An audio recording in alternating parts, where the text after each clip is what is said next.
بسم اللہ الرحمن الرحیم۔ صلح حدیبیہ کے بعد آقا کریم علیہ السلام نے یہودیوں سے بھی نمٹ لیا اور کفار مکہ سے امن معاہدہ تھا۔ اب آقا کریم علیہ السلام نے کیسر و کسریٰ کی طرف دعوت اسلام دینا شروع کر دی۔ اب ایک قاصد حضرت حارث بن عمیر رضی اللہ تعالی عنہ کو آقا کریم علیہ السلام نے روم کے بادشاہ کی طرف بھیجا۔ جب حضرت حارث بن عمیر شام میں پہنچے تو وہاں پر گورنر شرجیل نے ان کو گرفتار کر لیا اور گرفتار کر کے بے دردی کے ساتھ حضرت حارث بن عمیر رضی اللہ تعالی عنہ کو شہید کر ڈالا۔ جب یہ خبر مدینہ شریف میں پہنچی، آقا کریم علیہ السلام نے سنی کہ حضرت حارث بن عمیر رضی اللہ تعالی عنہ کو شہید کر دیا گیا ہے، موتا کے مقام پر شام کے گورنر نے شہید کر دیا ہے، تو آقا کریم علیہ السلام بہت غمگین ہوئے۔ آقا کریم علیہ السلام کے ساتھ صحابہ کرام بھی بہت غمگین ہوئے۔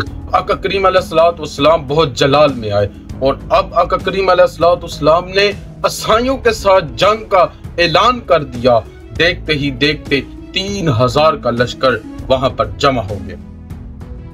اب آقا کریم علیہ السلام نے زید بن حارث رضی اللہ تعالی عنہ جو کہ آپ کے آزاد کردہ غلام تھے، ان کو فوج کا امیر مقرر کیا۔ پھر فرمایا اگر میدان جنگ میں حضرت زید بن حارث رضی اللہ تعالی عنہ شہید ہو جائیں تو پھر علم حضرت جعفر بن ابی طالب رضی اللہ تعالی عنہ آپ لے لیں گے اور آپ فوج کے امیر مقرر ہوں گے، اور جب حضرت جعفر بن ابی طالب رضی اللہ تعالی عنہ شہید ہوں گے تو پھر جو علم ہے وہ حضرت عبداللہ بن رواحہ رضی اللہ تعالی عنہ لیں گے اور وہ فوج کے امیر مقرر ہوں گے۔ تو پھر فرمایا اگر حضرت عبداللہ بن رواحہ بھی میدان جنگ میں شہید ہو جائیں تو پھر اپنا امیر مقرر کر لینا۔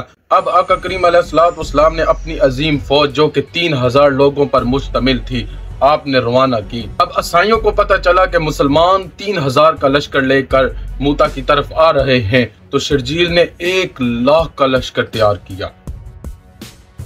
جب مسلمانوں کو پتہ چلا کہ شرجیل کے پاس 1,00,000 کا لشکر ہے، انہوں نے ایک اجلاس کیا، جو میٹنگ ہوئی کہ ہمیں رسول اللہ صلی اللہ علیہ وآلہ وسلم کو بتانا چاہیے کہ کفار 1,00,000 کا لشکر لے کر ہمارا استقبال کرنے کے لیے تیار ہیں، لیکن حضرت عبداللہ بن رواحہ رضی اللہ تعالی عنہ نے وہاں فرمایا کہ ہم فتح کی نیت سے نہیں جا رہے بلکہ ہم شہادت کے لیے جا رہے ہیں۔ یہی جذبہ تھا کہ مسلمانوں کا 3000 کا لشکر 1,00,000 کے لشکر سے ٹکرانے کے لیے روانہ ہو چکا۔ اب مسلمانوں کا 3000 کا لشکر اور عیسائیوں کا 1000 کا لشکر آمنے سامنے ہے، جنگ شروع ہوتی ہے۔ حضرت زید بن حارث رضی اللہ تعالیٰ عنہ بڑی بہادری سے لڑتے ہیں اور اپنی فوج کی نگرانی کرتے ہیں، اور لڑتے لڑتے حضرت زید بن حارث رضی اللہ تعالیٰ عنہ میدان جنگ میں شہید ہو جاتے ہیں۔ اب علم حضرت جعفر بن ابی طالب رضی اللہ تعالیٰ عنہ کے پاس آتا ہے، تو حضرت جعفر بن ابی طالب رضی اللہ تعالیٰ عنہ بڑی دلیری کے ساتھ لڑتے ہیں۔ لڑتے لڑتے آپ کا ایک بازو کٹ جاتا ہے، آپ علم دوسرے بازو سے لے لیتے ہیں، اور جب دوسرا بازو کٹ جاتا ہے تو آپ علم گردن میں لے لیتے ہیں، اور جب آپ شہید ہوتے ہیں تو آقا کریم علیہ السلام صحابہ کو بتا رہے ہوتے ہیں مدینہ شریف میں بیٹھ کر کہ اب زید بن حارث شہید ہو چکے ہیں۔ اب علم جعفر بن ابی طالب رضی اللہ تعالیٰ عنہ کے پاس ہے۔ اب حضرت جعفر بن ابی طالب رضی اللہ تعالیٰ عنہ کا ایک بازو کٹ گیا، دوسرا بھی کٹ گیا، اب وہ جام شہادت پی چکے ہیں۔ اب علم حضرت عبداللہ بن رواحہ رضی اللہ تعالیٰ عنہ کے پاس آتا ہے۔ حضرت عبداللہ بن رواحہ بھی بڑی دلیری کے ساتھ لڑتے ہیں، لڑتے لڑتے آپ بھی جام شہادت نوش فرما جاتے ہیں۔ اب علم حضرت خالد بن ولید رضی اللہ تعالیٰ عنہ اٹھاتے ہیں اور مسلمانوں کی قیادت کرتے ہیں، اور سب مسلمان ان کی فوج ان پر متفق ہو جاتی ہے کہ آپ ہمارے لیڈر ہیں۔